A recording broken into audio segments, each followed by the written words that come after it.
అందరికీ నమస్కారం. మాజీ ఎమ్మెల్యే కేతిరెడ్డి గారు ఒక ఇంటర్వ్యూలో మాట్లాడుతూ ఏపీలో ఉండే రాజకీయాలు అలానే తెలంగాణలో ఉండే రాజకీయాల్లోకి అంటే కొత్తగా ఎవరైతే ఉన్నారో ఇప్పుడు అంటే లేడీ పొలిటీషియన్స్ ఇప్పుడు ఎంటర్ అవుతున్న వాళ్ళు వాళ్ళ గురించి కాస్త కొన్ని కామెంట్స్ చేయడం అయితే జరిగింది. వాటి గురించి ఒకసారి డిస్కస్ చేసే ప్రయత్నం చేద్దాం. ప్రస్తుత స్టూడియోలో జర్నలిస్ట్ జగదేవ్ గారు ఉన్నారు. వెల్కమ్ చెప్దాం. Hello sir. నమస్తే జగేర్. నమస్కారం సార్. సార్ ఇప్పుడు ఇష్యూ ఏంటి సార్? అంటే కేతిరెడ్డి గారు వ్యాఖ్యలను ఎలా చూడొచ్చు అంటారు? కేతిరెడ్డి గారు వ్యాఖ్యలు అంటే మళ్ళీ వేరేలాగా నాకైతే వేరేలాగా అనిపిస్తుంది. ఎందుకంటే ఆయన ఏ ఇంటర్వ్యూ ఇచ్చినా కూడా కొంచెం నిరాశ నిస్పృహలతోనే ఇచ్చినట్టు అనిపిస్తుంది. ఎందుకంటే అసలు నేను ఇంత ప్రజలకు చేరువుగా ఉన్నాను, డోర్ టు డోర్ వెళ్ళాను, నా నియోజకవర్గంలో ప్రతి పౌరుడిని ప్రతి ఓటర్ని కదిలించాను, వాళ్ళ సమస్యలు దగ్గరుండి అడిగి తెలుసుకున్నాను, వాళ్ళకి సాల్వ్ చేశాను, అయినా నేను ఓడిపోయాను. ఎందుకు? బికాస్ ఆఫ్ వైసీపీ అనే నైరాశ్యం ఆయన ముఖంలో కనబడింది, నిరాశ నిస్పృహలు కనబడ్డాయి. ఇదే నేను వేరేలాగా ఉంటే ఇండిపెండెంట్గా ఉన్న గెలిచేవాడినేమో, కేవలం వైసీపీలో ఓడిపోయాను కదా అని ఆయన పరోక్షంగా కొన్ని వ్యాఖ్యలు చేశారు. అది పక్కన పెడితే నిన్న మొన్న ఇచ్చిన ఒక ఛానల్కి ఒక సీనియర్ జర్నలిస్ట్కి ఇచ్చిన ఇంటర్వ్యూలో నేను ఆ ఇంటర్వ్యూ చూస్తే నాకు అర్థమైంది ఏంటంటే, రాజకీయాల్లో 2029 రాజకీయాలు కొన్ని పెనుమార్పులు జరగబోతున్నాయి, కొన్ని కలవబోతున్నాయి, కలిసి ప్రయాణిస్తాయి అనుకున్నవి విడిపోబోతున్నాయి అనేలాగా కొన్ని కామెంట్స్ చేశారు ఆయన. బట్ అది వాస్తవమే. అది రాజకీయాల్లో ఇప్పుడు శాశ్వత శత్రుత్వం ఉండదు, శాశ్వత మిత్రుత్వం ఉండదు. ఇలాగైనా జరగచ్చు, అలాగైనా జరగచ్చు. ఎందుకంటే 2018 ఎలక్షన్స్కి తెలంగాణలో టీడీపీ కాంగ్రెస్ కలిసేగా. టీడీపీ కాంగ్రెస్ అనేవి ఎప్పటికీ కలవవు. రకరకాలు అప్పుడు పరిస్థితి ప్రకారం నిర్ణయాలు తీసుకోవచ్చు. రాజకీయాలు ఎలా ఉండేవంటే మొన్నటి వరకు కూడా, అంటే 2019 ఎలక్షన్స్ ముందు వరకు కూడా రాజకీయాలు అనేవి రాజకీయపరమైన భేదాభిప్రాయాలు లేదా పథకాలు ప్రభుత్వ పరంగా భేదాభిప్రాయాలు కానీ వ్యక్తిగత కక్షలు కానీ వ్యక్తిగత భేదాభిప్రాయాలు ఎప్పుడూ ఉండేవి కాదు. చంద్రబాబు నాయుడు, రాజశేఖర రెడ్డి గారు అసెంబ్లీలో ఈయన ప్రతిపక్ష నేతగా ఉన్నప్పుడు, ఆయన ముఖ్యమంత్రిగా ఉన్నప్పుడు అలాగే మాట్లాడుకునేవారు. చంద్రబాబు నాయుడు గారు ముఖ్యమంత్రిగా ఉండి రాజశేఖర రెడ్డి గారు ప్రతిపక్ష నేత ఉన్నప్పుడు కూడా బయట కలిస్తే ఫ్రెండ్స్ గానే మాట్లాడుకునేవారు. ఒకే సోఫా మీద ఒకే వేదిక మీద కూర్చొని ముచ్చట్లు చెప్పుకునేవారు. అదే రాజకీయం. చంద్రబాబు కనబడితే ముఖం చాటేయడము, రాజశేఖర కనబడితే ముఖం, అది కాదు కదా. 2019 తర్వాత జగన్మోహన్ రెడ్డి అనే ఒక ఏమన్నా పర్సన్ని, అటువంటి గొప్ప వ్యక్తి వచ్చిన తర్వాత రకరకాలుగా అసలు ముఖమే చూడకుండా నోటికొచ్చినట్టు మాటలు అనిపించి, పర్సనల్ అబ్యూజ్ చేయించి, తిట్టించి, అరెస్టులు చేయించి చాలా కొత్త రాజకీయానికి తెరలేపాడు ఆయన. అది ఎంతవరకు ఎలా జరిగాయని చూసాం. అదే జగన్మోహన్ రెడ్డి గారికి ఇప్పుడు నిన్న కేతిరెడ్డి గారు ఇచ్చిన ఇంటర్వ్యూలో కూడా ఏంటి, వీళ్ళంతసేపు మాకు 39% ఓటింగ్ అదే చెప్తున్నారు. మాకు అది ఉంది, ఇంకొక 10 వస్తే చాలు, మేమే గవర్నమెంట్ ఫామ్ చేస్తాం, 2029లో ఆ 10 కోసం ట్రై చేస్తున్నాం అన్నట్టుగా. ఒకవైపు ఈవీఎంలు ట్యాంపరింగ్ అంటున్నారు మీరే, ఈవీఎంలు బోగస్ అంటున్నారు మీరే. మరి ఈవీఎంలు ట్యాంపరింగ్, ఈవీఎంలు బోగస్ అయితే 2019లో ఎలా గెలిచారు? 2024 39% ఎలా వచ్చింది మీకు? ఏదో ఒక మాట మీద స్టాండ్ బై ఉండండి. మీరు బోగస్ కదా, ఈవీఎంలు ట్యాంపరింగ్ కదా, మంచిది కాదు కదా. ఈవీఎంల ట్యాంపరింగ్ వల్లే టీడీపీ కూటమి అంతగా వచ్చింది కదా. మరి 39 కూడా అలాగే వచ్చిందా? అది కూటమి వచ్చింది, గెలిచిందంటే ప్రజల మన్ననతో గెలిచింది, ఒప్పుకోండి. ఇక్కడ 39% కూడా అలాగే వచ్చింది, ఒప్పుకోవచ్చు. ఇప్పుడు ఆయన కేతిరెడ్డి కూడా ఏమంటాడు, 39 వచ్చింది, ఇంకొక మాకు 10% వస్తే మేమే గవర్నమెంట్ అన్నట్టు మాట్లాడుతున్నారు. మరి ఈవీఎం ట్యాంపరింగ్ కదా. జగన్మోహన్ రెడ్డి గారి యొక్క మైనస్ ఏంటంటే, సొంత ఇంట్లోనే ఎవడైనా సరే, ఏ నాయకుడైనా సరే ఎంట గెలిచి రచ్చగలవాలి. సొంత ఇంట్లోనే వ్యతిరేకత. కన్న తల్లి మీడియాకు కనబడితే ప్రాబ్లమోనో, లేదంటే ఇద్దరు 2 కళ్ళు కాబట్టి, బిడ్డ కొడుకు ఇద్దరు కళ్ళు కాబట్టి ఏ కన్ను పొడుచుకుంటుంది?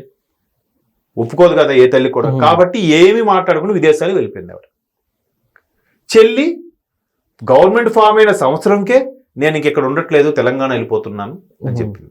వెళ్ళిపోతుని చెప్పినప్పుడే తల్లి కూడా ఏముంది, ఎంతవరకు బాబుతోనే ఉన్నాను, ఇకపై బిడ్డతో ఉండాలనుకుంటున్నా అని చెప్పింది. అక్కడే పొరపచ్చాలు స్టార్ట్ అయిపోయాయి. కానీ చాలా మంది గవర్నమెంట్ మాదే, మేము నచ్చినట్టు ఏం కాదు, మేము పథకాలు ఇచ్చేస్తాం, చిల్లర వేసేస్తాం, ఈ ఓటింగ్ బ్యాంక్ అంతా మాదే, ఎవ్వడు అందరు కక్కుర్తోలే ఉన్నారు, అందరూ అడుక్కునే వాళ్ళు ఉన్నారనే ఫీలింగ్ లో ఉండేవారో ఏంటో మరి తెలియదు. కానీ ఆ ఫీలింగ్ తోనే బటన్ నొక్కామా పడిపోయా అన్నట్టుగానే ఫీల్ అయ్యారు. ఫీల్ అయ్యి ఏం చేశారు, సరే మాకు ఆ ఓటు బ్యాంక్ మాదే కదా, చదువుకున్న వాళ్ళు వీళ్ళందరూ విదేశాలకు పక్క రాష్ట్రాలు ఎవడొస్తాడో ఓటు వేయడానికి అనుకున్నారు. వాళ్ళు కూడా రాబట్టే 91.82% ఓటింగ్ వచ్చింది మొన్న కదా. సో ఇక్కడ ఇలా జరిగితే అక్కడ సొంత చెల్లి యాంటీగా పోటీ చేసి కాంగ్రెస్లో పిసిసి చీఫ్ అయ్యి జగన్మోహన్ రెడ్డి గారిని నిలబెట్టారో అవినాష్ రెడ్డి గారిని, ఆయనకి పోటీగా ఈవిడ అదే కడపకు నిలబడి సొంత చిన్నాన్న బిడ్డ సునీత గారు కూడా నిలబడి కొంగు చాచి అన్ని అడిగితే, అటువైపు విజయమ్మ గారు కూడా యుఎస్ నుంచి ఒక వీడియో రిలీజ్ చేశారు. రాజశేఖర రెడ్డి గారి యొక్క భావాల్ని, రాజశేఖర రెడ్డి యొక్క పరిపాలనా విధానాన్ని పుణికిపుచ్చుకున్నది బిడ్డ షర్మిలాని గెలిపించండి అని ఆవిడ క్లియర్గా చెప్పింది. అంటే అర్థం ఏంటి, జగన్మోహన్ రెడ్డి గారు నిలబెట్టిన వ్యక్తిని ఓడించండి అంటే జగన్మోహన్ రెడ్డి గారిని ఓడించినట్టే కదా. కదా ఇప్పుడు ఎవరైతే 19లో గెలిచారో వీళ్ళందరూ జగన్మోహన్ రెడ్డి గారు ఫోటో పెట్టి గెలిచారు కదా. అంటే మరి జగన్మోహన్ రెడ్డి గారు ఆయన నిలబెట్టిన వ్యక్తి ఓడిపోయాడంటే ఆయన ఓడిపోయినట్టే కదా. సో డైరెక్ట్గా తల్లే చెప్పింది. అక్కడ అలా జరుగుతున్నప్పుడు ఇంకెలా మాట్లాడతారు చెప్పండి. సరే ఇక్కడ బీఆర్ఎస్ చూడండి, తెలంగాణలో బీఆర్ఎస్ తిరుగులేదు, తెలంగాణ ఉద్యమ నేత, తెలంగాణ జాతి పిత, ఏవో రకరకాల బిరుదులు ఇచ్చేశారు కేసీఆర్ గారికి. ఆయన తోపు, ఇంద్రుడు, చంద్రుడు, నిజంగా చంద్రుడే కదా, చంద్రశేఖరుడు కదా చంద్రుడు అన్నట్టుగా మీడియా అంతా కూడా పెట్టింది. ఇప్పుడు ఏమైంది, రెండో స్థానంలో బీజేపీ కాకుండా కాంగ్రెస్ స్థానంలోకి వచ్చేసింది.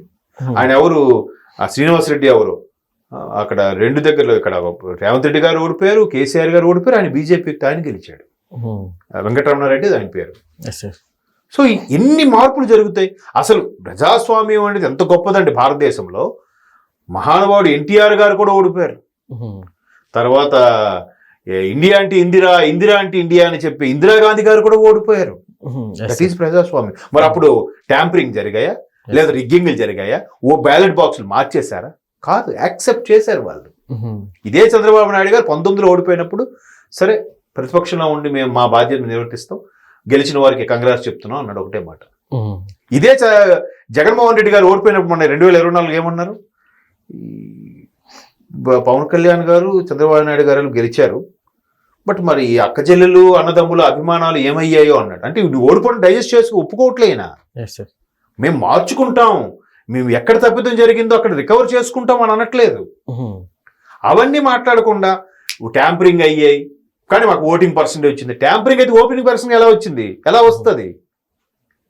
కరెక్ట్ కాదు కదా. యాక్సెప్టెన్స్ ఉండాలి. నెలకు 2 ప్రెస్ మీట్లు పెట్టేస్తే అయిపోయిందా? ప్రజల్లోకి రావద్దు. ప్రెస్ మీట్ ఎక్కడ పెడతావు, నీ ఇంట్లో పెడతావు, మళ్ళీ అదే ఛాంబర్లో పెడతావు, ఆ 4 గోడల మధ్యనే పెడతావు, బయటికి రావు. మరి సామాన్యుడి యొక్క అభిప్రాయం ఎలా తెలుస్తుంది? ఇదే కేతిరెడ్డి గారు, అలాగే రాజానగర్ ఎమ్మెల్యే రాజారెడ్డి గారు, అందరూ రాజా గారు కూడా ఏం చెప్పారు, మాకు అసలు నాయకుడు సరిగ్గా రెస్పాండ్ అవ్వలేదు, జరిగిన తప్పిదాలు చెప్దామని కూడా మాకు అపాయింట్మెంట్ ఇవ్వలేదు, మేబీ దానివల్ల కూడా ఓడిపోయి ఉండొచ్చు అని చెప్పారు. కరణం ధర్మశ్రీ గారు, రాజానగర్ ఎమ్మెల్యే రాజా గారు, మాజీ ఎమ్మెల్యే, వీళ్ళందరూ కూడా, ఇప్పుడు కేతిరెడ్డి గారు, వీళ్ళందరూ కూడా వీళ్ళలో కొంతమంది రియలైజ్ అయ్యి బయటకు వచ్చి ఓపెన్గా చెప్పారు. ఇప్పటికీ తెలుసుకోకుండా నా బొమ్మ పెడితే చాలు అక్కడ ఎవడు పెట్టినా నిలబడి గెలిచేస్తాడంటే ఎంతవరకు కరెక్ట్ అది?